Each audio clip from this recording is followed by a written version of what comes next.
Yeah, I guess we should do the intro first, right? Yeah. I don't even remember what it was. If we had anything crazy down. We didn't have anything really set. Okay.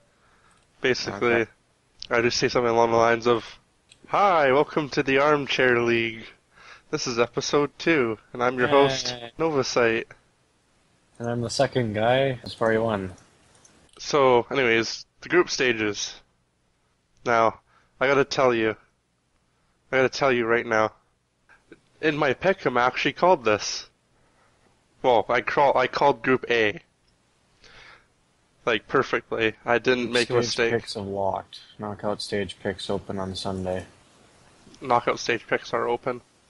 So yeah, I ended up calling Group A perfectly. In first place was Samsung White, and second was Edward Gaming, third was AHQ, and fourth was Dark Passage.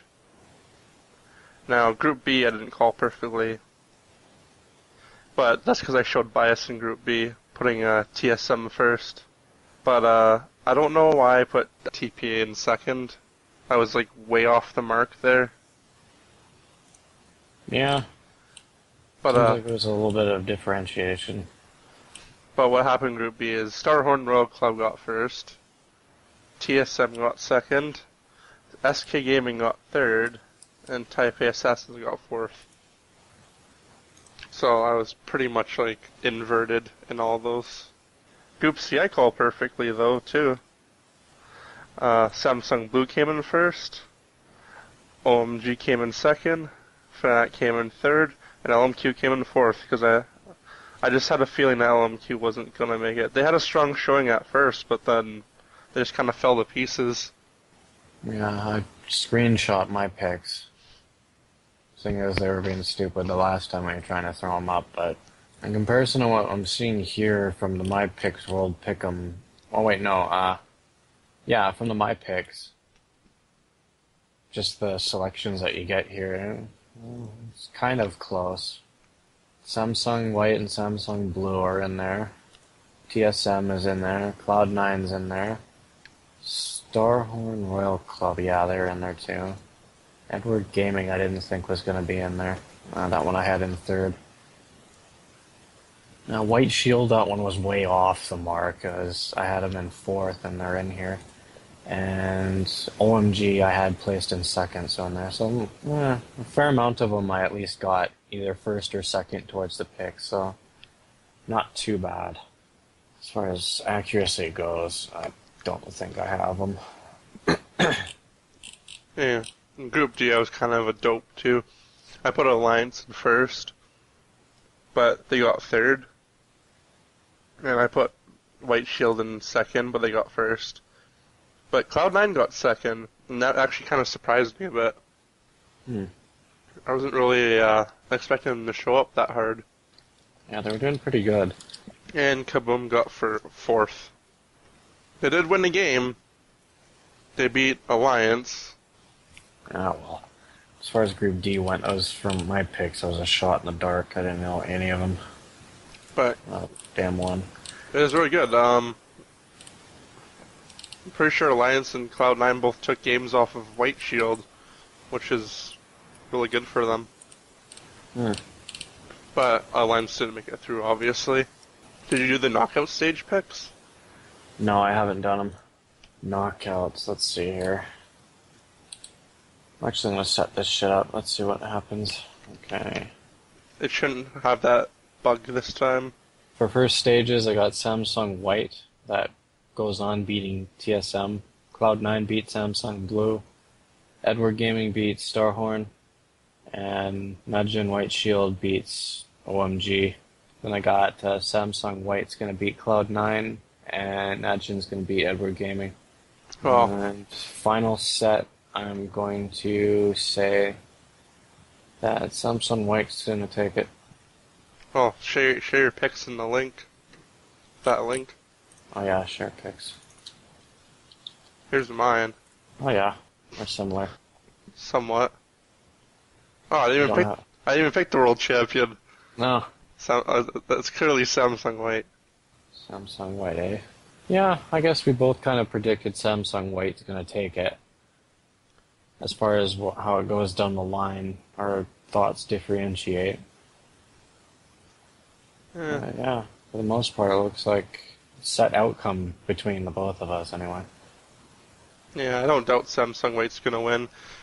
Just like, you know, I want TSM and Cloud9 to go far, but I don't feel it happening. Not against those teams. They were the best in Korea, those two teams. Yeah, I don't see, well, the only time I could ever see that TSM or Cloud9 would win against those two is if they ended up doing a clean sweep, like, or not a clean sweep, but like almost decimating the enemy team during the NAs, like what they did with the other teams. Like, friggin' TSM ends up going 3-0 against one of them, I think it was. I can't remember. One of the teams they smashed around. Getting to that point, it's just like, well, if TSM ends up playing so well that they also smash Cloud9 in the finals, then yeah, I could see them doing something. Same with Cloud9 smashing TSM in the finals, but they were neck and neck, so they pretty much got equal skill level between either teams. So it's like, yeah, I don't really see. There's no tipping of the scales here to see one shine through. They're both kind of just on the same platform. So Cloud9 almost got first place in that group, though, eh? They had to do a tiebreaker against White Shield. Huh. And it was funny because Cloud9 was so far behind in their tiebreaker. Yeah. Like at the beginning, it looked like they were doomed right from the start. But High, he just like shot called so well that they kept in it so long. Huh. And they got actually really far, and they almost ended up beating them again, just because of shot calling alone. It's not bad. So, I mean, Cloud9's come a long way. Yeah, I imagine they're, well, personally last season, didn't Cloud9 kind of, I Well, don't remember their situation last season. they did good in the NALCS last season too, but when they got to Worlds, it's kind of like, okay, here's Fnatic. They came out of the group stages, and they ended up beating Cloud9 there in the quarterfinals or something along those lines. Yeah. Oh, on that note, none of the European teams made it through at all this year. Nope. I was really expecting at least one of them to get through, but no. It was two North American teams instead. Which is what I find kind of funny, that the North American teams ended up beating the European teams. I don't know why I find that interesting, but I really don't know what to think about it. It's just, it is what it is. And they just played, I don't know if they played better necessarily. The Europeans actually beat the Koreans more during Worlds. It's just, they can't, apparently Europeans don't know how to beat Chinese teams or something, whereas North American teams can do decently against them. playstyle, I guess. Yeah, I don't know, something about it. Unfortunately, oh, and you know the game Kabum took off of Alliance? Yep. You know what? I have this belief in my head that Hai went up to Kabum and said, hey, you know how you can beat Alliance? Just ban Irelia. That's the only champion that Wicked knows how to play. So they did that? But yeah, they ended up banning Irelia. So Irelia got banned against them. They got their ass handed to them pretty well. It's kind of interesting when they have like certain champion sets having like one or two champion pulls, and it's just like, nope, once that champion gets banned or something, and they try and... Sometimes I think a lot of these teams are almost expecting like some of those roundabout team comps that everybody else uses, and they create, or they throw down something strange that kind of works, and it kind of throws them off. I could see that. But anyways, yeah. So next weekend starts the quarterfinals. So that'll be good. What you need to do is get October 19th off. October 19th? Yeah, so you can watch the finals. Oh, that's when it is? Yeah, that's quite a ways away. I actually might be able to have that happen. Or it might just be off by default, but I don't know. I don't know. I think some of these teams just had some bad luck with where they ended up. It could be. They're just not in it, not with it. Anyways, we should talk about our first topic in the mechanics section. Oh yeah, warding. Warding. Very good mechanic, especially for team-based games. Vision. Yeah, so here's the thing about wards. A sight ward, it costs 75 gold, and it lasts 3 minutes. Now, I don't know about you, but I can make 75 gold pretty easily in this game. Yeah, as far as farming goes, it doesn't take that many minion kills to get 75 gold, which is no reason why you shouldn't be able to get a ward. Especially when it comes to different lanes, like a lot of them. For example, you see like mid or something. Or even as an AD carry, I still ward. I'd buy a pink or something and throw one down. But sight wards, they're invaluable, because they give you sight on what's going to happen, as well as the potential to see a jungler. Now I know there's certain junglers where they're like, oh, they're always invisible, like friggin' Eve, or Shaco popping it out of nowhere, or Twitch or some crap. Those are anomalies. Generally you have an Elise or whatever enemy team champion that's there. And it's always good to have sight on the map. Warding placements are a different thing, but wards in general is something that should always be on the map because they're essential towards winning the game, honestly. In a lot of the silver matches that we've been playing, I've noticed, is generally the other team wins when they have the most ward coverage on our map because of the picks. Like they notice who's going into the jungle, who isn't, and who's sitting where and who isn't. So you just go in 5-man, one person, drop them, and then push. So in general, wards help keep your distance ahead. But there's definitely a good aspect to be careful of, is to not ward in areas that you cannot maintain. A lot of people, for some reason, they figure, oh, we're slightly ahead, so they start pushing into their jungle and then getting caught trying to ward in their jungle, and it's like, no, you're not that far ahead, we can't do that. But 75 gold, rather cheap for 3 minutes of vision. And sometimes it says, yeah, okay, it sucks if you're getting screwed over or whatever and you can't CS, like if you're bot lane or something. But the more you have a ward, or if you're keeping your lane vision up, it means you're not getting ganked, you're not getting forced out of lane as easy. Gives you kind of that sense of security, which will make you more comfortable in your lane. So, who are these people who aren't warding? I don't understand why there are people that exist that don't even consider warding at all. I think it isn't the fact that they don't consider it, or, well, yeah, that partially is the fact that they don't consider it, but they don't understand how valuable it is. And they kind of play game from game, and they're not throwing down wards or whatever, and they win a match here and there, and they're just basically relying on brute strength, like in bronze tactics, where you hardly even need to ward in bronze, to be honest. It helps, definitely, for a clean sweep to end the game itself, but bronze is a different horse altogether. But silver on, it's like, yeah, you definitely need wards. You gotta learn that. All I can think about is that for 3 minutes, you're protecting yourself with a ward, a sight ward, and you're worth 3 or 4 wards in gold, because that's how much dying costs you, right? Especially off of assists, too. Anybody else who's placing the wards. And that goes for, like, the entire team, too. A lot of the fact that I kind of see is a lot of teams tend to go, oh yeah, it's the support's job to ward, and really, it's the support's job to maintain vision, but it's the entire team's job to ward. Everybody is supposed to ward. That's why there's only 3 per person. And that's why the support can't drop down more than 3, is because that's what it's meant for. It's an incentive, but some people still don't realize that for some reason. Yeah, that one kind of bothers me that you have a ward limit now, because back in the previous seasons, I could, like, pretty much buy a map full of wards by myself as support. But now I can't do that anymore. I have to, like, hope that other people ward. And so it's really annoying when people don't. Yeah, it's kind of fucked up.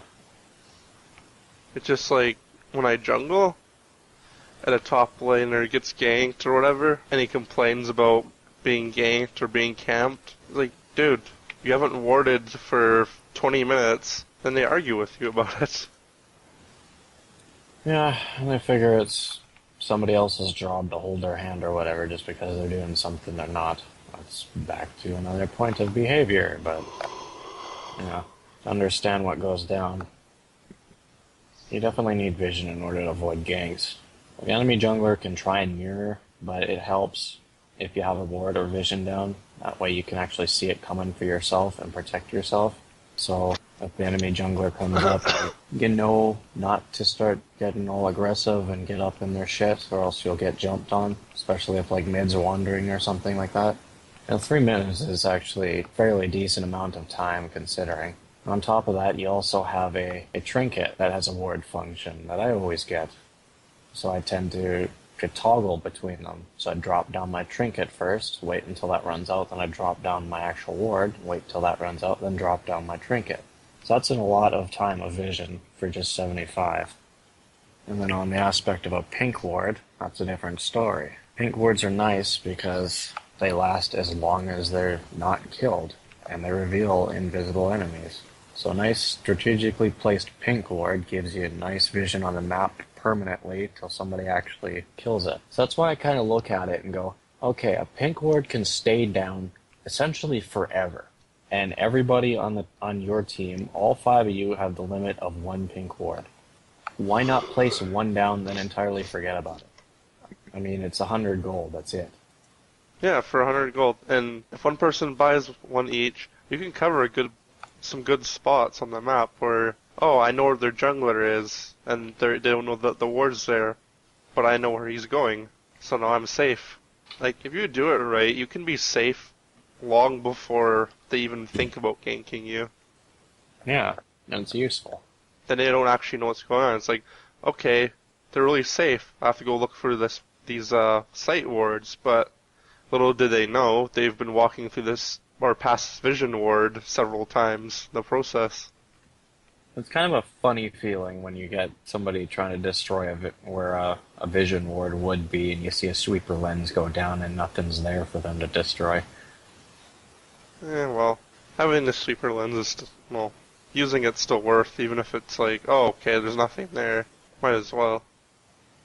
Well, it's entertaining, especially if you're good at manipulating your lane too, you can kind of dink around with it to the point that instead of just like, oh, I saw the jungler go into that bush, I'm going to immediately go back and sit at the tower. If you're good enough, you can kind of play with them a little, give them an incentive to stay sitting in that bush and wasting time. That's more so on the aspect of tactics, but that's a nice little accent to add to it towards ward and vision coverage. You're not limiting yourself. At the same time, you could potentially be using that as an advantage over the enemy team. You could be gaining that foothold, and they won't even know it unless they discover it, and you do something that allows them to discover it, but such is tactics and strategy. So, to anybody listening, honestly, at the very least, if you have enough gold for a ward when you go back, just buy one. It'll be worth it. Literally no reason not to get one. Always ward. The more wards you have on the map, the better it is for you and your team.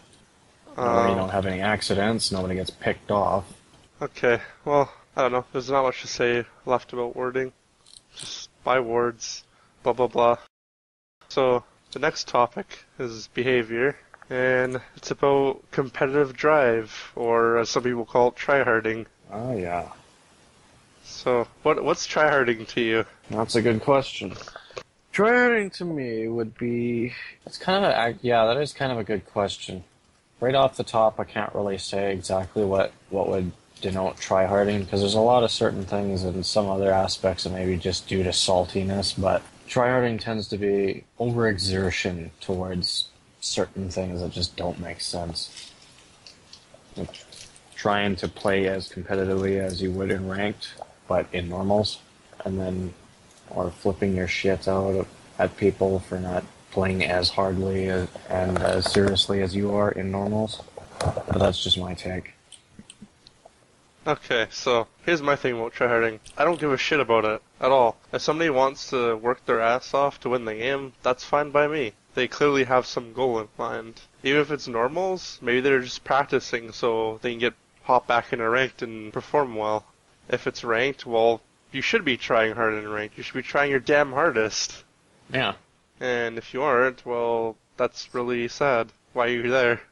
It does make sense. And again, tryharding, for the most part I don't mind tryharding, especially in ranked. I very much love tryharding because it means you're focused on the game. If I look at Tryharding and normals, generally when I play normals, I play it just to either dick around or just get my bearings on the game or just try new things or mess about, that sort of thing. But then you get somebody who's trying really, really, really damn hard to just utterly annihilate your team and you when you're just trying to do something and trying to get it figured out. And I understand how everybody would say, well, just play bots, but a lot of the time when I look at playing bots, it's like you don't get that kind of versus player mechanic sort of thing that you would normally take and learn from. It's kind of a weird thing to understand, because it's well, I guess it doesn't really take that much to understand because you're playing against bots. Bots are predictable. Players aren't. They're going to be wherever you don't figure they are going to be. Yeah. So it's a nice challenge to it to learn and understand a champion based off of that. But at the same time, if you're just also trying to dick around with friends and play a good game or whatever, try queuing or quad queuing or even a full man 5 team just to mess around and have fun, and all of a sudden you get these people that are just almost seeming like way ahead of your level or something, or just utterly smashing you, and then it's like, oh, god damn it. So depending on the goal in mind, tryharding, it's good if you're legitimately trying to get better and do something. But on the flip side, the double-edged sword aspect of it, it gets to be a real pain in the ass because you're just trying to muck about and do things with friends, and all of a sudden you get this prick coming along who's just destroying every aspect of fun you could ever find. No fun allowed. Yeah. But it depends on what you define as fun. Well, I find, yeah, okay. If I'm playing with friends in normals and people are trying hard, I don't really mind as long as they're not being a dick about it. Like, if they're gonna, like, trash talk you because you're not playing as hard as they are, then that's when I have a problem with it. I suppose I don't mind that on that aspect. What you've stated, that kind of makes sense, yeah. Kind of depends on your stance on the whole thing. As far as it goes, I feel like there's a time and place for certain tryharding things to do.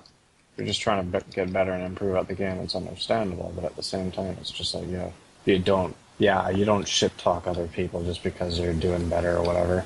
And again, people like being assholes, like doing that, going, ha, ha, ha, so much better than you, because you're trying a champion top that you've never played really before, or took it out of bots and decided to give it a try top, and I'm playing a champion I've played like 5,000 times before you. Yeah, or you get the people who are like, wow, how are you insert rank here? How are you diamond? How are you plat? How are you challenger? Or that it's shit. Like, hello, I'm playing with friends here. This is normals. Why? Why do people even bother with that? That one kind of annoys me, actually. Honestly, I think that's what the intention is to annoy you, to get a rise out of you, and to kind of put you on tilt. But at the same time, that's also tryhardy tactics, because if you can put the enemy team on tilt, you have a better chance of winning, regardless of what you're saying or what you're doing.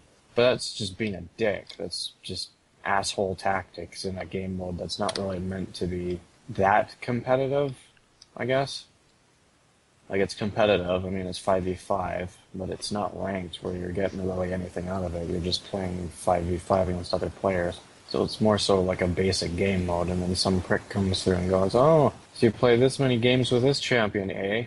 Or, you're this rank, eh? How did you manage to do that? Did you have it power leveled? Where did you buy it from? Blah, blah, blah, blah. And it's like, that's just boring. That's lame. Snore. But, yeah, I don't know.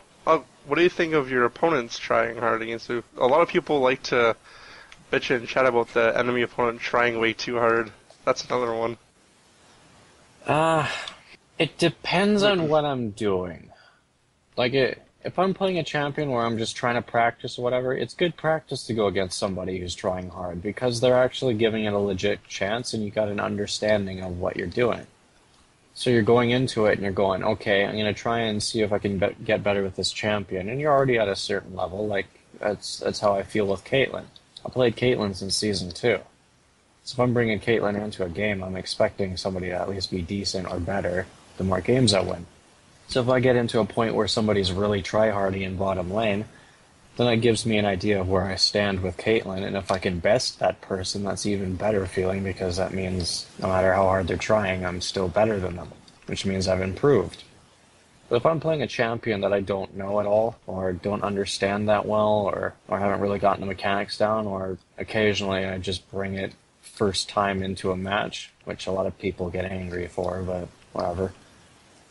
You bring that into a match, and it's like, well, okay, they start outright trying to absolutely decimate you when you haven't even really learned the champion. Especially if it's a new champion, like when Gnar first came out, or when Azir just like first came out and everybody wants to try him, and then you get some try-hardy asshole playing Riven or something like that, and they start just blasting the crap out of you, then it's like, well, how do I understand the mechanics if this guy is playing so hard that he's just slamming you? At the same time, you can adapt and react and do all this stuff. It's decision-making for the most part, and decision-making helps you not get smashed as hard, I know.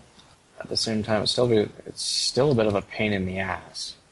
Well, this is something I do. When a new champion comes out, I want to play it. I personally like to do it in bots first, like in custom mode bots, because I just get to figure out the limits of his skill shots, what he can do, how fast he can do it, his cooldowns, blah blah blah. Kind of get a feel for it. Yeah. And then as soon as I get that feel for it, I'll start bringing him into normal games to figure out more about it, like how is this matchup actually going to work out when they're a real player doing this or that. Like that I don't mind. Like it does make sense to do that. Like that's what I tend to do with certain champions that I don't know that well, or I'll just try and man mode it and bring him first game into it. That's not a good habit to make, because I'll just outright be destroyed. But, well, unless you're somebody crazy. But it's, as I said before, it's a time and place. It's a good challenge if you already know the champion and you want to improve and you want to get better and you want to understand what exactly is going on here, then sure. You want to find your bearings, you want to understand exactly how well you're doing against these other players. But at the same time, if it's a new champion and the entire enemy team is trying hard against you, it's like, fucking give it a break. Well, I like the people who try their hardest against me, because it's good. It's a good challenge, and if they're a player that's like outright better than me, then I'll know where I stand in comparison. Like, remember when we went against that Challenger AD carry? Yeah. In bottom? And I don't think he was trying super, super hard, but he was making a pretty damn decent effort. Yeah, he was doing pretty damn well with it. He was quite the pain in the ass, but from playing against him, even though we got crushed pretty badly, I kind of had an idea of where I stood in comparison to a Challenger player. Yeah, that's what I also learned from that too. Like, it makes sense, but then again, that was also in ranked, right? We played against a ranked match champion, so he's expecting to win and wanting to win. And you take that from normals, it's like, yeah, okay, I don't mind normals for that. But at the same time, do I want to go against somebody who's a smurf, like a silver account with a low L or a low ELO, and suddenly he just smashes the enemy team because he's trying so damn hard and you're not expecting it? And it's like, I don't know. Like, I like it, but at the same time, I don't like it. It depends on the circumstances. Alright, so I have kind of an unpopular opinion about the whole ELO boosting thing in regards to this. The people who are getting ELO boosted are getting boosted by players that are Diamond and Challenger. And they're on people's like bronze accounts or silver accounts or gold or platinum, blah blah blah blah. So you have these ELO boosters on some silver account. They're on an enemy team, and you have no idea that they're a booster, but they end up crushing you because they are a Challenger player at the end of the day. Yeah.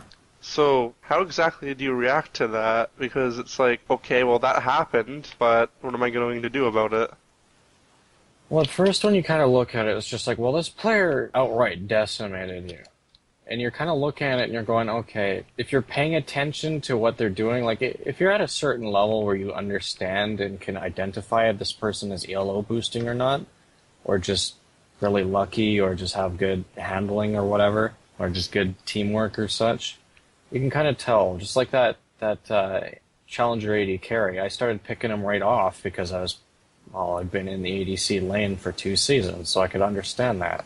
I looked at his movements, I saw what he was doing, his decision making, I said, yep, ever since like level 6 or 7 or 8 or somewhere around there, I said, yeah, this guy is definitely not a silver player. But you go to an average, well, I guess I can't say average because that's a stupid and dickish thing to say, but you go to like the typical lane that you're expecting, and it's like another silver player or whatever, and say you're just out of bronze and you're going into silver, and all of a sudden this guy comes at you and he just absolutely wrecks your shit. And you're not used to that lane as much, and you haven't played it as much. So you're in that lane and it's just like, well, I really like this champion, I really like this lane, but this person just absolutely destroyed me. So is this person really good, or am I just this bad that I can't really put up a fight against this guy? So depending on your ability to actually understand who you're against, it can either be encouraging or very discouraging. But that also depends on the person, because when we went against that ADC, for me that was rather discouraging. Should I have known, I would have played differently and I would have played better. I would have made choices based on what I knew I was going up against, so this person just basically pulled a dick move on me and threw me out to the rapids, whereas you're Alright, you kind of felt entertainment. Let me stop you right there. You would have played differently if you had known. So, why weren't you playing in such a way that you were going to be more successful in the first place? Well, considering I'm against silver players consistently, I have an understanding what silver players are going to do, because I'm another silver player. I don't know what a platinum or a challenger player is going to do. I don't know their movements, and I don't know how to handle them. That's why when I kind of look at it, and it's just like, I have a different playstyle based on who I'm up against, or I fit towards what I'm doing as far as the champion go, or the champion's level goes. So I get a kind of a feel for the enemy that I'm up against, rather than, how the hell should I put this? After playing against somebody in silver for so long, and all these different silver players, you kind of get an understanding what they're going to do and how they're going to carry out in certain lanes. You get the certain ones that are aggressive, where they're chill, or not chill, but they try and push you to do certain things, and try and pick at you and make you do certain moves, and they move in a certain way that you understand if you pay attention to it. Or the passive players, they kind of sit back and be as farmy as possible, and you can play towards that. So there's 2 different gears that I put myself into. Then comes along this challenger diamond player that puts almost like a perfect mesh of both aggressive and farmy at the same time, and it throws me right off balance to the point that I don't know what the hell to do against this guy. That's where the difference lies, is the fact that I know what to do against these 2 different types of players because they're either one or the other. This guy combines the both and then utterly shits on me, and I don't know what the hell to do about it.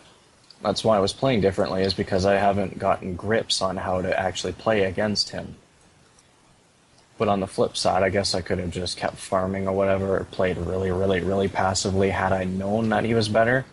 But at the same time, we're also getting rather irritated, and you didn't really believe me for like the first maybe 10, 15 minutes or so. And by the time we got wrecked, you're just like, yeah, okay, this guy's different. But for the most part, it's like, yeah, I learned to play in ranked, and how I learned to play against silver players, as well as bronze players and occasional gold players, is I understand what they're doing and how they're doing it. The mechanics are decent or good or whatever, but the decision making is what's rather different about platinum and diamond players. And that's why I played rather different. Alright, fair enough. I don't know. I like the idea that whether or not they're being boosted, if they're better than me, I can learn from it. That's what matters. Oh yeah. But I can understand people's frustration at the same time. It's like, oh, this elo booster totally stomped me. What am I supposed to do about that? Like, that's not really fair to them. And people, not everybody thinks the same way as me either. It's like, okay, I got stomped, so now I'm super discouraged from playing the game. It's different for everybody too. That's why I said it depends on what you're doing, or if you're the analytical type, or if you're just kind of the feel type. There's a lot of people who just kind of feel the outcome of it or whatever, then just make decisions based on that. Whereas others will just sit there and kind of watch and observe.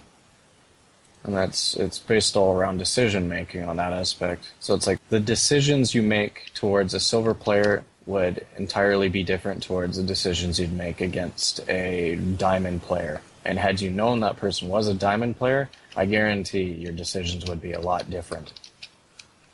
And that's basically how I looked at it. My decisions also would have been a lot different. I'd have known who I was up against, then I would play a lot more cautious and a lot more passively in order to hopefully get enough farm that I'd be able to actually use that against him rather than trying to fight skill with skill. Because if he's in if he's in diamond or challenger, he's there by skill and decision making. And most likely his skill is a lot higher than mine. I really like to refer to that stuff as tryharding. Like I said, I kind of title it competitive drive. Like, some people want to be competitive, they want to do their best, so yeah, they'll work their ass off towards it. That's competitive drive. People can call it tryharding all they want, but ultimately it's just somebody wants to play a certain way, whether or not you agree with it. For the most part, like, it's good to be competitive. Like, I like it when there is competition, when there is the ability to win or lose based on the enemy player being a higher level than you. And to be able to actually play against that, it's actually rather fun and interesting. Regardless if you get outright trashed or you do not bad in your lane or you actually win against it, it's entertaining and fun.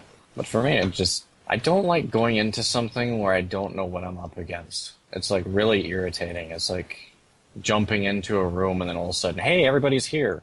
What the hell? Nobody told me everybody was in this room. You're just like coming home or something in a surprise party.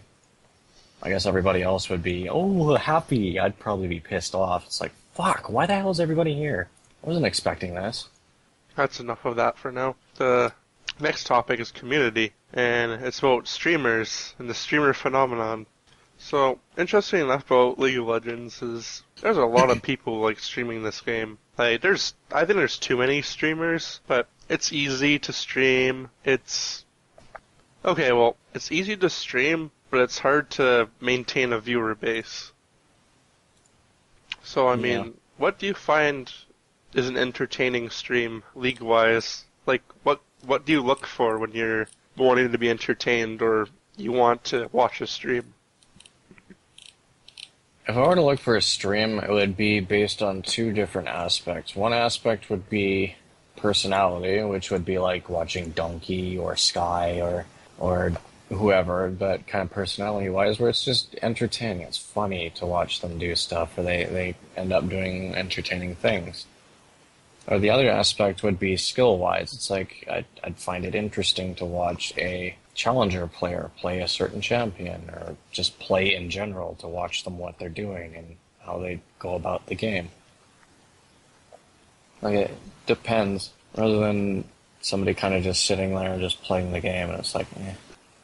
Skill-wise, I'm not really looking to watch another silver player because I already know what they're doing. But personality-wise, and it can be silver all they want, but if they're entertaining and actually have a personality to them and do certain things that are funny or interesting or entertaining, and it's just like, yeah, okay, I'll watch them. And when it comes to that, I find you don't necessarily have to be good at the game in order to have a certain personality towards it. As long as you're just having fun and having a good time or whatever, and you actually portray that in your stream, then I find that interesting. Like, you could have a bronze player who's just funny as shit and just dicking about and having a good time, then I'd watch that. Considering that, like, why is it some streamers are really popular and some aren't?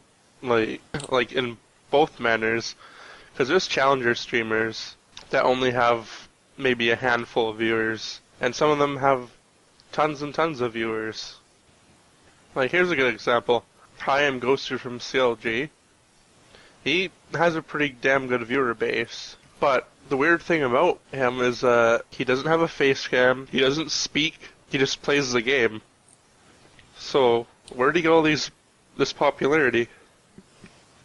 How long ago has he started streaming? Did he start just recently, or has he been streaming since Season 1, that kind of thing? I think he's been streaming for about a year, as far as I know.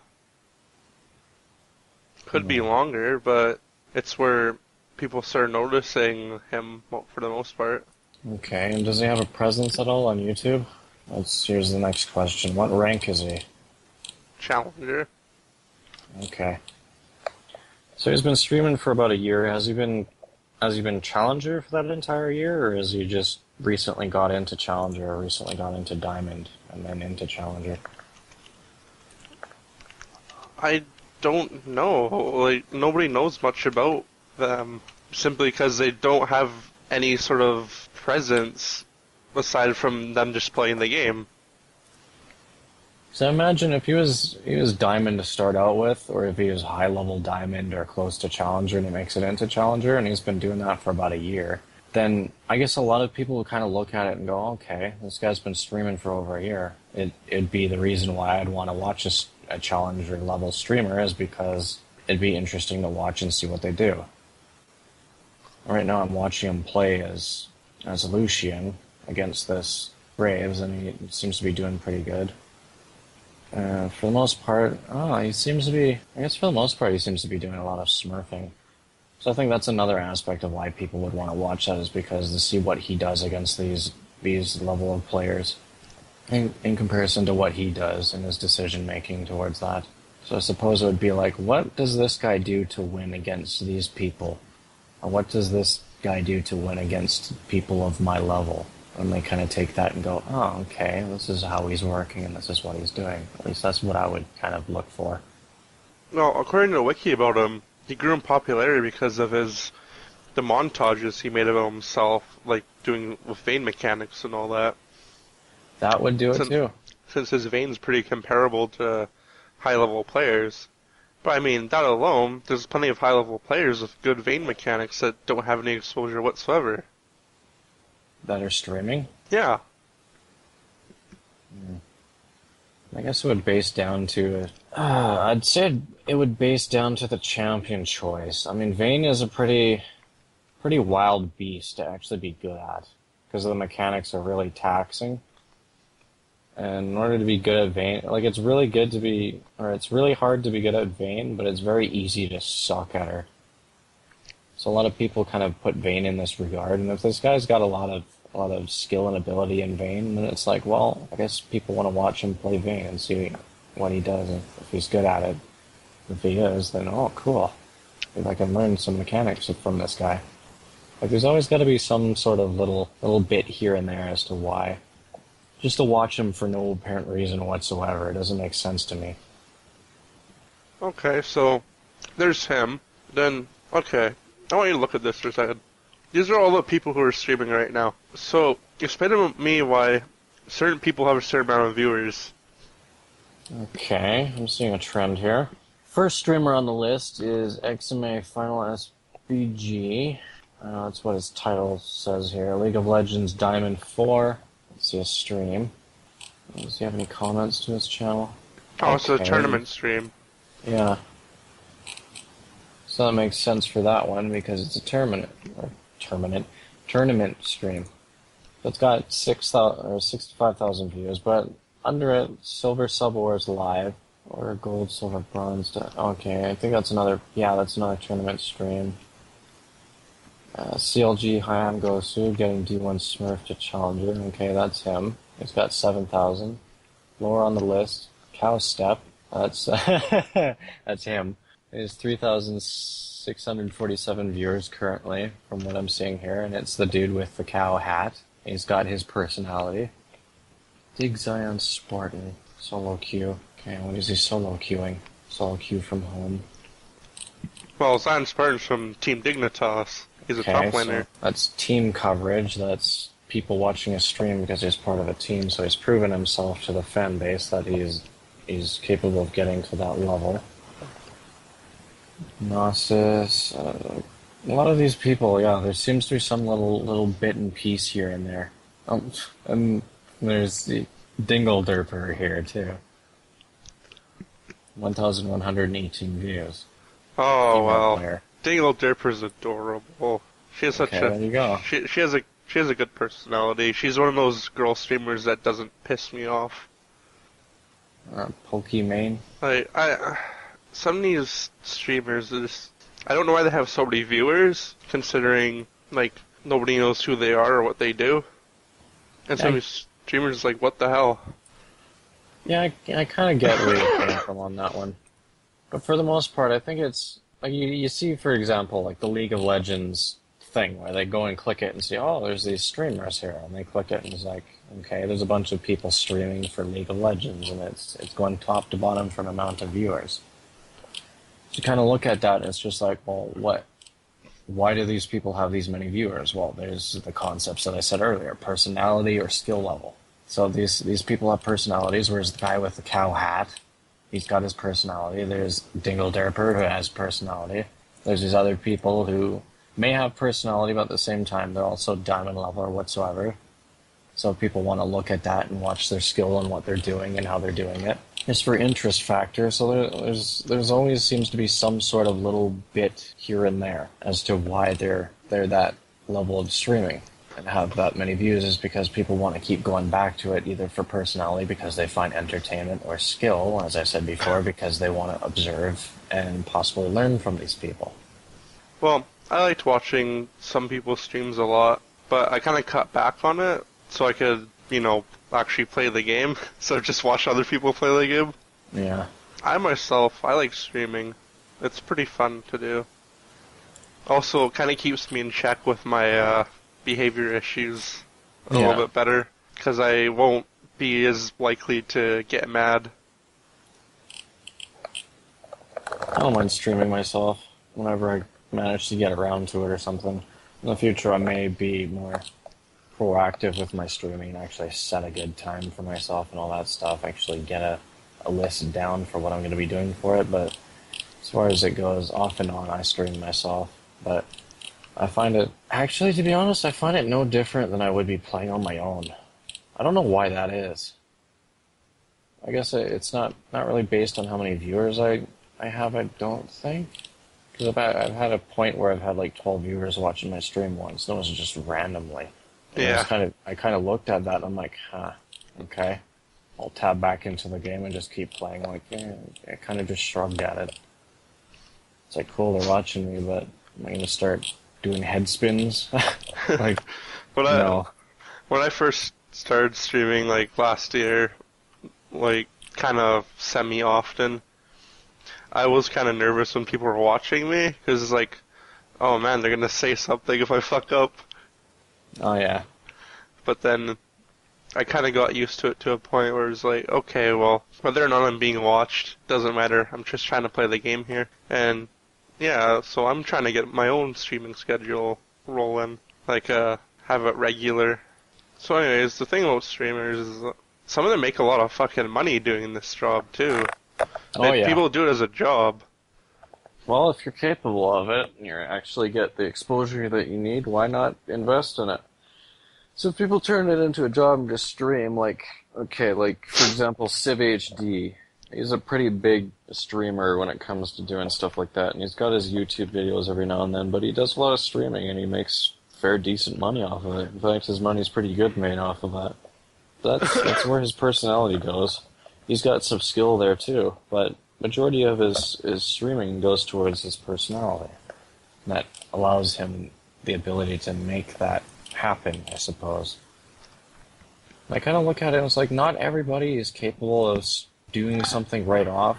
I mean, you kind of look at it and it's just like, all these people ended up starting from nothing, really. Like, they don't just pop on the stream and all of a sudden, like, 300 people are just like, okay, oh, this guy's gone, cool. I've never heard of him before, and I've never known his name, but awesome, I like him already. They kind of go to it, and they look at it, and they go, okay, this is cool so far. So it gives you an incentive, and they continue going. Then they friend it, or not friend it, they follow it, or subscribe to it, or whatever, and then they find interest in it. But money-wise, yeah, combination of both YouTube and Twitch, it's pretty good. But the ability to maintain it is what's key. Yeah, so, I mean, the people from Team 2G, like Trek and SirHCZ and Dingle Derper, they do their streaming almost full time, to a point where everyone knows when they're going to be on for the most part, and so they can expect a pretty big viewer base. That's part of the thing. If you want to actually stream, you need to have some kind of discipline on yourself on how often you're going to do it, and you have to stick to a certain time frame. Like, you can always go past the time frame, and sometimes you can just say, like, I can't, there's no way I can stream today because this or that happened. But if you do it too often, where you're just, like, shirking the whole streaming thing, people are going to lose interest in you. You have to keep it consistent. So, people who subscribe to streams, they pay like $5 a month, every person who subscribes. And the stream gets half of that every month.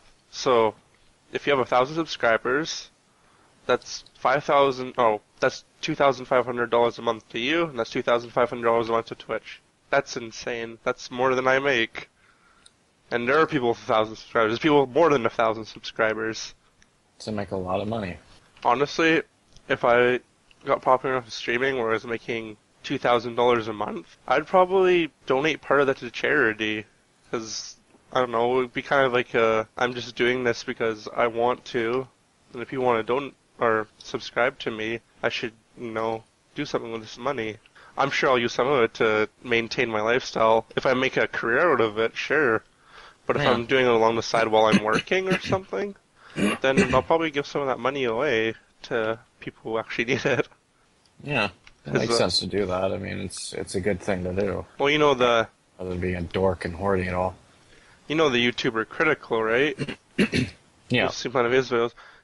All the ad revenue he makes from YouTube, he donates. I think I've showed you the video where he's talking about how he's just like donated his money and all that.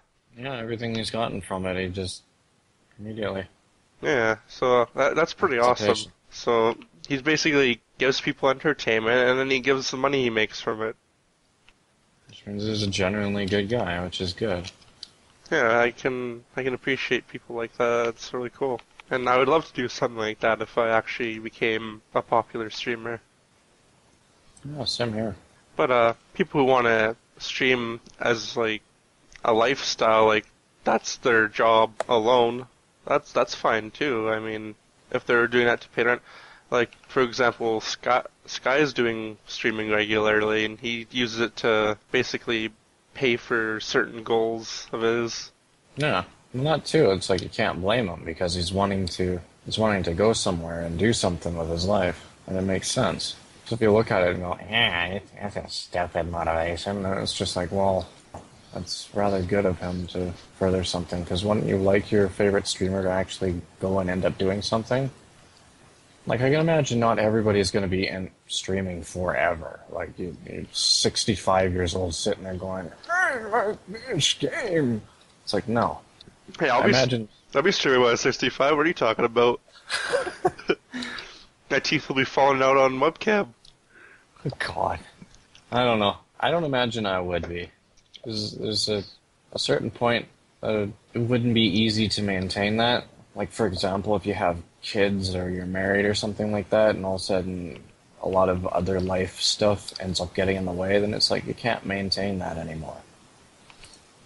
It kind of makes sense if you're basically on your own and doing your own thing. If you have a girlfriend too, that's fine, but suddenly your responsibilities start hitting the fan, and it's like, well, do you want to continue on with your life and then maintain what you have, or do you want to maintain your stream and then essentially lose everything else due to not paying attention to it? Well, that comes back to being strict on yourself. Yeah. Like, I have a schedule in such a way where I can go to work and I can come home and stream on certain days, and certain days I have basically free to do whatever I want to do or need to do. Now, it doesn't cover any emergency happenings, but you can't really plan for stuff like that. Oh, yeah. I think it's okay. I think you could maintain a normal lifestyle and stream at the same time, as long as you have a strict schedule. By normal lifestyle. If this is a normal bachelor lifestyle, then sure. You're kind of on your own, or like in a college dorm, for example, or something like that. If you have time or what have you, along with your studies, to be able to stream as well, then okay. But a lot of the time, having kids and maintaining a life like that, like a middle-aged or early middle-aged life, it's like, I don't really see it happening, to be honest. Because you get a lot of things that just pop out of nowhere, that kind of jump on you.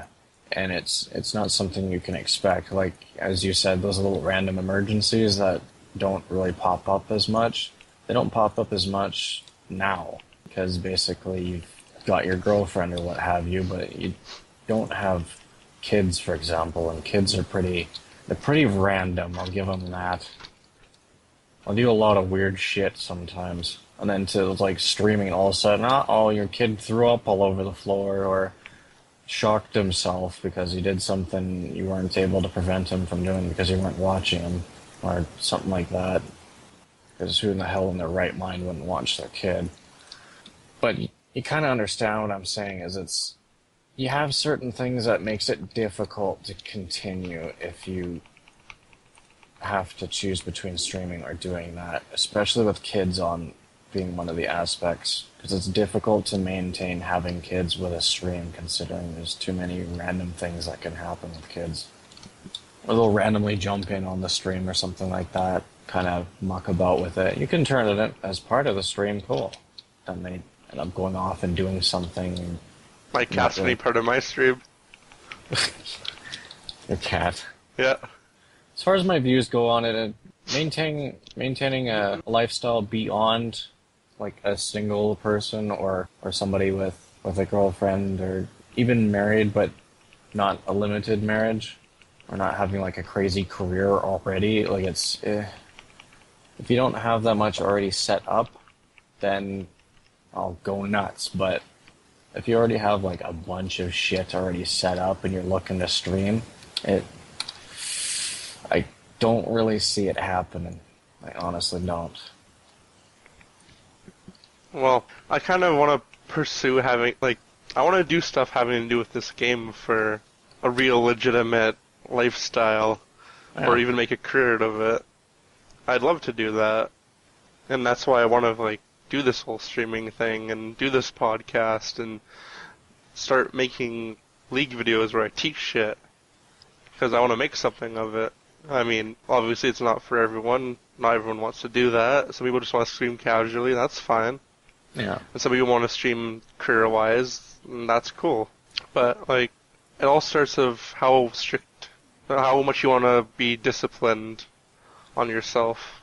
Because, like, you, for example, you want to go to school and learn computer stuff, like computer science and whatnot, right? Yeah. So, I wouldn't expect you to want to stream on a regular schedule. You're streaming 5 hours a day or something like that. I wouldn't be able to. Yeah, because there's something else you're pursuing. Yeah, I guess it makes sense, yeah. It depends what you're pursuing or not. Like me, for now, I'm going to be streaming on a fairly strict schedule, but it's not as much as I'd like to because I have to work and I have to do other things because I don't have the platform in which I can just stream all day. Yeah, concerning work and all that stuff. Yeah, makes sense. But that's enough about the streaming thing. Alright, so next topic is the Sion rework.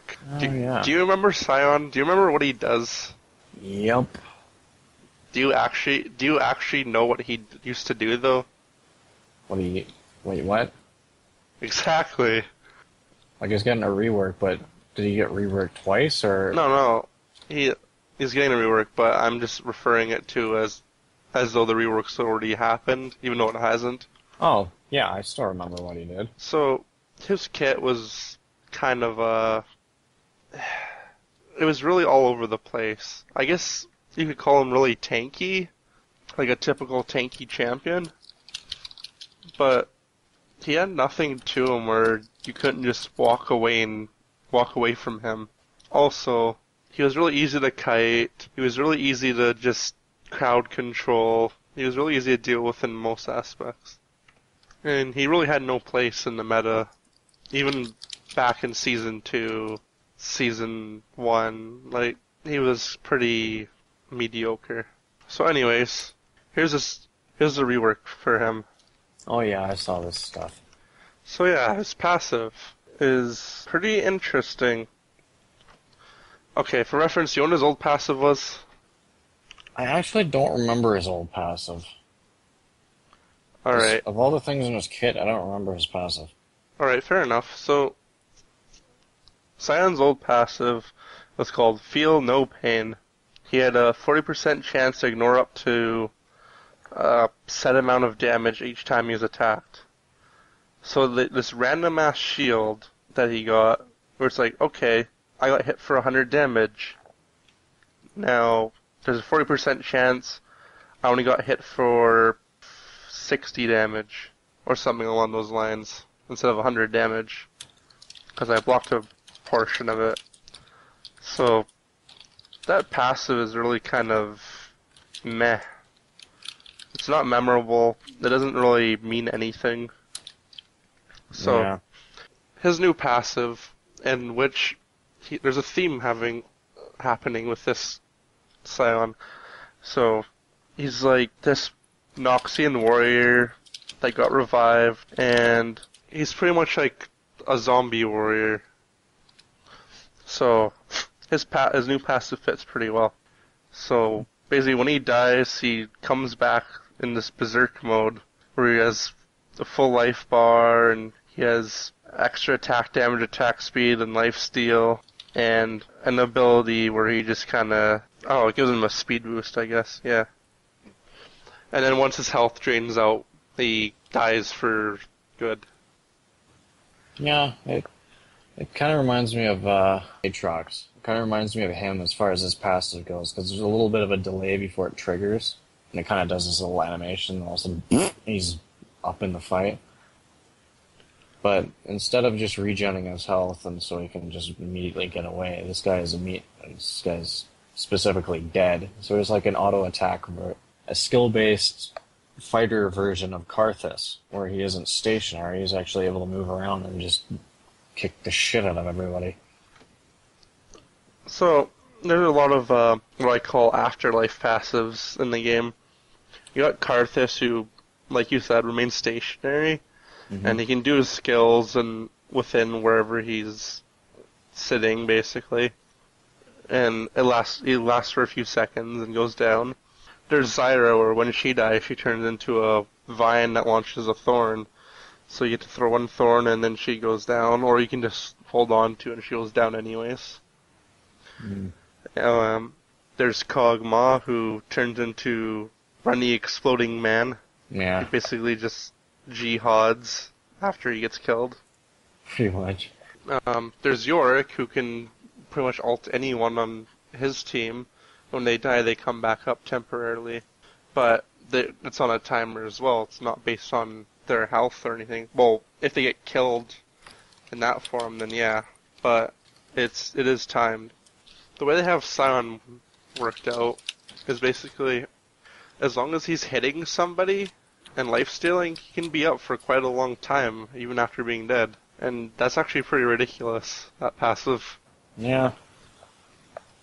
So, okay, he went down in a team fight, but there he is again, and he's hitting everybody, and he's here to stay, unless we focus him down again. Yeah. He runs around like Yorick. Except this time he's got increased attack speed and all that crap. It's like, good bloody god. So yeah, that's a pretty interesting passive. Now, his Q. Do you remember what his original Q did? I think his Q is the one that made his axe glow red, and whenever he killed something with it, it increased his attack damage, I think it was. But every auto attack deals a certain amount of health damage to him. Nope. His original Q was a single target stun. Oh yeah, the stun. His new Q is an AoE knock-up, but it's like a charged attack. He becomes stationary, and he'll charge up his attack, and then he'll smash it down, and yeah, it knocks up any caught enemies. Oh, it has to be at least half charged to do it. And it does more damage as it gets charged longer. So that's pretty good. I think it's better than a single target stun. It was kind of out of place on him. Do you remember what his old W was? As far as the skills and what keys are placed, I don't remember, but I know what his kit did. His W, I think his W is the one I was referring to earlier. Either that or his W is the bubble thing, where he gains a shield based on, I think it's how much ability power he has, and if it doesn't, if the shield isn't destroyed, then it pops. Yeah, that was that shield. So, anyways, here's the interesting thing about his W now. It does the exact same thing, where he has a timed shield, and it explodes and does damage, but now he has the passive of what used to be his E, where when he killed a unit, he would get max health. So they kind of combined E and W, but his old E would also increase his attack damage at the cost of his health. So that's a little bit of a different thing. Which leads to the next thing. His new E is something completely different than what he had. So basically now it's a slow that hits the first target in the line if it's a champion, and an armor shred. So it's kind of like what Shyvana had for an armor shred line attack, but it also hits only the first thing, and it slows them. Although if it hits a minion, it will launch the minion, and it will slow whatever it hits, goes through basically. Do you remember his old R? Yeah, it was his ultimate where when he casts it increases lifesteal tenfold as well as gives lifesteal to everything around him.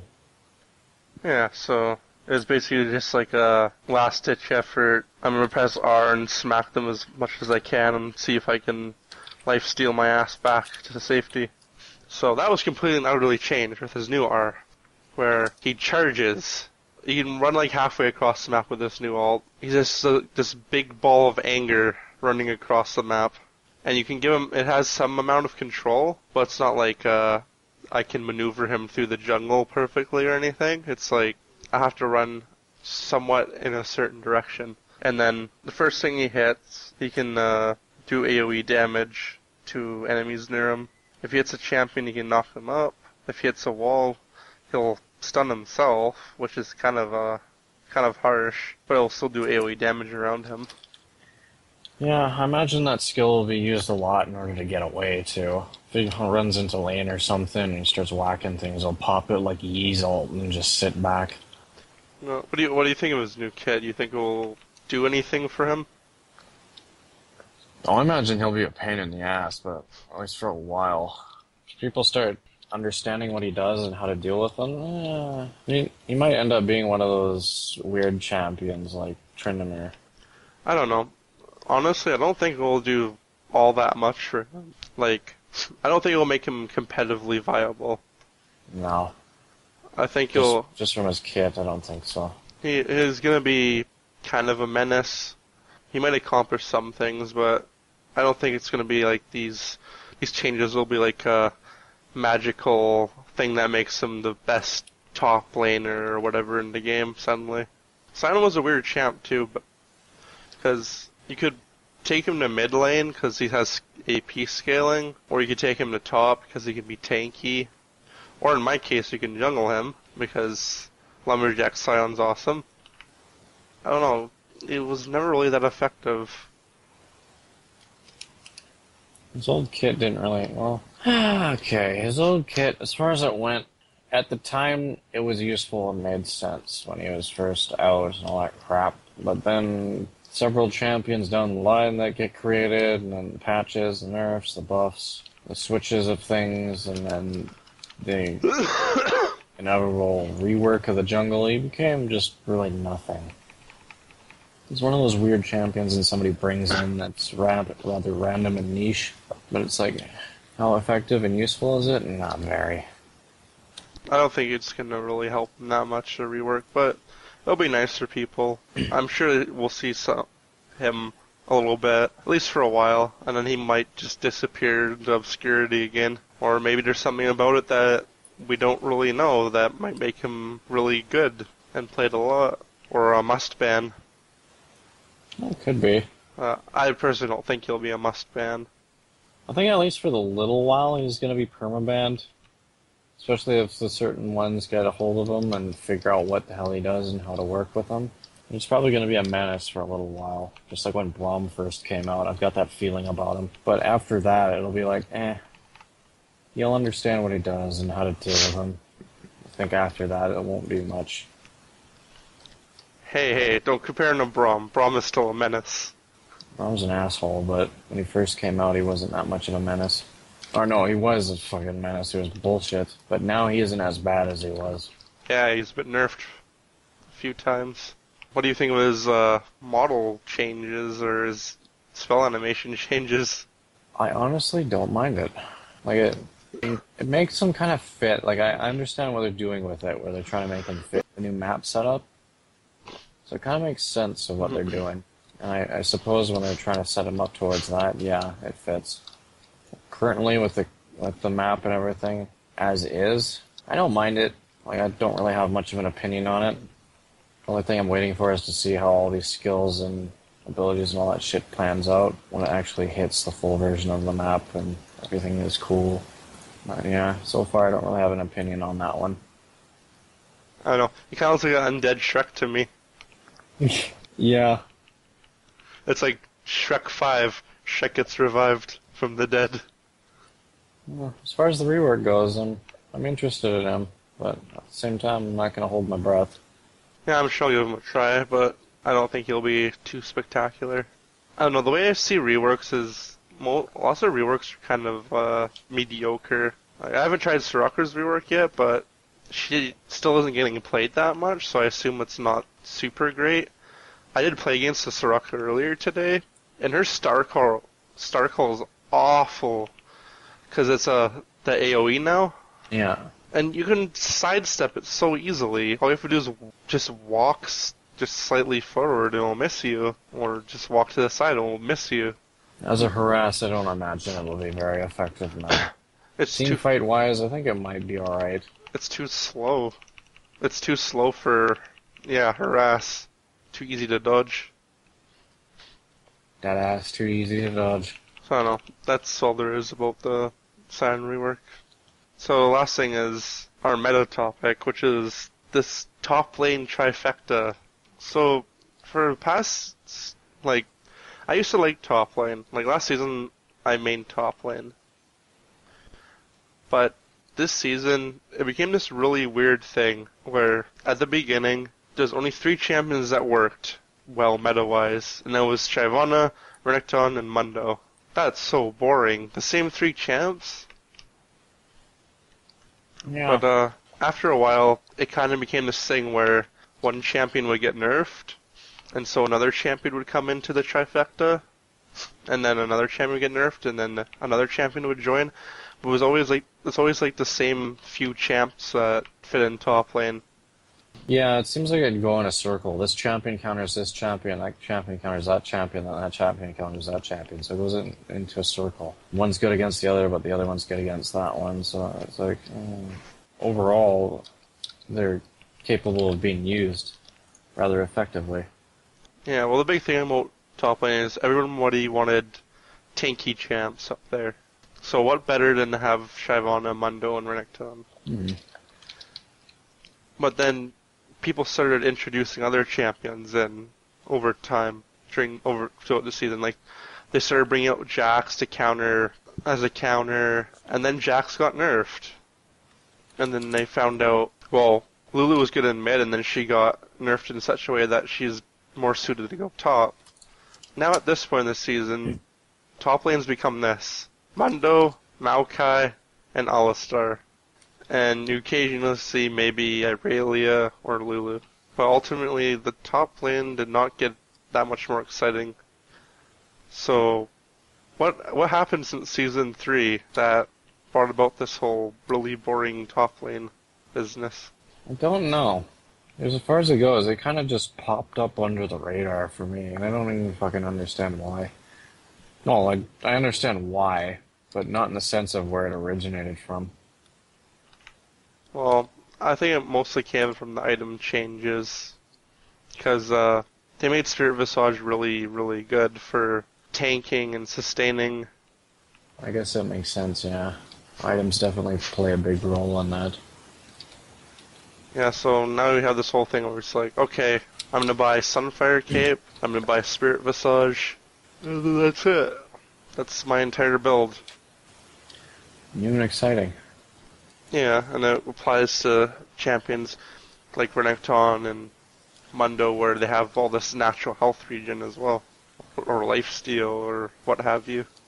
I almost, I don't really play top lane that much, so as far as it goes with that stuff, I don't feel it as much as the top laners play, but I kind of look at it and I understand what goes through with that, and it's kind of boring and lame because you generally see the same top champions, and then you end up going against the same top champions. And it's like end up being team fights, so you're not really expecting anything crazy. But at the same time, I suppose it's good for the other laners because you know what you're expecting, rather than some weird pick and not understanding what they're going to do within a team fight. Like, that's what I look at it most of all, is how they contribute to a team fight, what happens during a team fight. Could they tip the balance in their favor, or could they tip it in ours based on their choices or how they engage? So a lot of these champions, they seem like they, for the most part, work, but at the same time, you also get an understanding of how to deal with them. In most team fights, too, you know what to expect. So I don't mind the Triphecta, but at the same time, I don't like it because there's not enough variety. And that seems to be an annoying part of the game, is there's all these champions that you can bring to top lane, but the only ones that are good, or not necessarily good, but the only ones that are effective are the Triphecta. Then that brings into like the best ADCs, and like the best mid laners, and all that crap. That spindles out into like a huge concept of random crap. Oh, I forgot one. Trundle. Trundle used to be one part of the few champions up top Oh at the yeah. beginning of this season. But what happened to him? Nothing. He didn't get changed or anything, but he just kind of fell off the radar. Makes me wonder is when did he fall off the radar? And if so, I wonder what happened that attributed to that. Because it's like, okay, he falls off the radar. He doesn't get nerfed, he doesn't get buffed or whatever, but it must have been a different champion that came out that made him entirely worthless. So it's like, well, okay, if that champion is really good against him and he's not being played anymore, then suddenly that Triphecta changes. So it makes me wonder what champion, based on that, ended up ousting him from being useful in the top lane. That's what I'd be looking for. Yeah, I don't know what to think about that. Honestly, I just hope next season they find something where it's not the same 3 or 4 champions up top. Yeah. I don't think everybody notices this too. Not to the aspect of just like, yeah, I knew it all along, but they kind of get a feel for it and go, yeah, okay, there's something kind of wrong here. That seems stupid. Well, hell, this is a problem in the jungle, too. The 3 champs that were playing in the jungle for most of the season was Lee Sin, Eve, and Elise. Yeah. And then they end up nerfing Lee Sin and Eve. No, both of them weren't really played much in the jungle. Now the only champion in the jungle is Elise. Elise is in there, I think. I'm not going to say Rengar, but every now and then we see Rengar that does really damn well. But I guess it's only a niche role to play. General role, I would say, yeah. Elise seems to be the only actively played one. Well, I swear there's a different champion, though, that's also in there, that I'm not thinking of. There has to be one other one. I don't remember what it is. the champions that are getting jungled right now are Elise, Kha'Zix, and Rengar, for the most part. And you'll still see Lee Sin occasionally. And then it's more or less like, what champions can you bring to the jungle yourself that you're good with? Because if you can't play any of those champions, you have to come up with your own deal. Yeah, that's true. Let's review what we talked about. So, in the mechanics section, we had warding. So, overall, buy wards, they're worth it. I mean, come on, 75 gold for 300 gold life. Totally worth it. 100 gold for a permanent ward. Almost permanent. Granted, somebody sees it and destroys it, but 100 gold for a permanent, strategically placed ward. I'll put it like that. Behaviour, competitive drive, or as some people like to call it, tryharding. Yeah. I'm not bothered by it. I like when people try hard. Makes me feel good. I'm sitting on the double-edged sword aspect of it. Maybe I'm just a masochist that way, but I like getting my ass handed to me. You're a freak, Corey. You're a fucking freak. And then community, the streamer phenomenon. I don't know where some of these streamers come from, and I don't know where some of these streamers are going, but fuck, the streaming community for League is pretty damn big. No, all the time they seem to pop out of the woodwork. Yeah. I guess when you have 1,000 people streaming the game, at least a handful end up getting popular. You know, I kind of look at that, and at the same time I go, you know what? League of Legends has been a very popular game, and it's grown to become a very popular game. Seeing all these streamers pop up is almost like a golden bordered example as to how it's become what it is. Like, you see a game that's popular, sure, but there's not a lot of streamers to it. But you get like thousands of streamers to this one specifically. You're streaming for it, everybody playing it, and it's just like, yeah, okay. There's a legitimate example that a lot of people are playing this game and taking interest to it. I actually kind of like that aspect. Yeah, it's good. Then our other topic regarding the game itself, the Sion rework. I'm looking forward to it, but I'm not going to be surprised if it falls through. Yeah, me neither. I'm interested in it. I'm wanting to see how it happens. I'm banking on that he'll be a top laner. I don't really see him that. Might be able to be brought to jungle, but I'm not holding my breath on him. Hey, as long as I have the Lumberjack Sion skin, he's going to the fucking jungle. I don't give a shit. So that's the first role you're gonna bring him? Exactly. Just run into it. Like, yeah, I'm playing Sion, Lumberjack, jungle time. I want to play Elise. No, too bad. And then our last topic was the meta. The top lane Triphecta. And why the hell there's only 3 or 4 champions that can be played up there is beyond me. Yeah. There's over 100 champions in the game, but nope. It's fucking Mundo. It's fucking Lulu. It's fucking bullshit. Yeah. I don't really have that much of a comment on it, but I do feel it. It's kind of lame. Especially since Season 2, when I first played in top lane a little bit. Like, it seemed like any champion you could bring to top lane almost. And it kind of pushed into a certain direction. It's almost like the changes Riot are making. It's this is why I kind of look at it and I'm putting on my tinfoil hat. But it almost seems like every single time Riot says, "Oh no, we're not forging a meta. We're not forging a meta," and then they make some changes that kind of force a meta. And it's like, really, guys? Yeah, I know what you mean. Anyways, that was episode 2 of the Armchair League. As I said before, I'm your host, Novasight. And I'm the co-host or second guy, AspariOne. Thanks for listening. Later.